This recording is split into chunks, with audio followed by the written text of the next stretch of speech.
Hello friends, Sunday morning காலையில் ஒரு 5:30 பக்கமாகவே எழுந்திரிச்சு உழவசந்தை போகலான்னு கிளம்புனா பார்த்தீங்கன்னா பயங்கர கிளைமேட்டு சில்லுன்னு இருந்தது. ஸோ படுத்து தூங்கிட்டு 7:30 பக்கமாக தான் எழுந்திரிச்சோம். அப்போ கொஞ்சம் நல்லா கொஞ்சம் வெயில் அடிச்சிட்டு இருந்தது.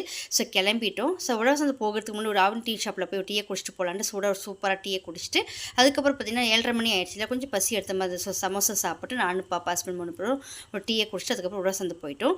உழவசந்தை போய் பார்த்தீங்கன்னா காய்கறி ரேட்டெல்லாம் பயங்கர ரேட்டு தான். எல்லா காய்கறியுமே நல்லா ரேட்டாக தான் இருந்தது.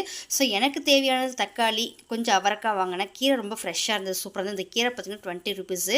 ஸோ அதை ஒரு கட்டு வாங்கிட்டு அதுக்கப்புறம் கேபேஜ் வாங்கினேன், கேரட் வாங்கினேன். பாப்பாவுக்கு வந்து கேரட் ரைஸ் வைக்க சொல்லியிருந்தேன் அந்த வாரம். ஸோ கேரட் வாங்கிட்டேன்.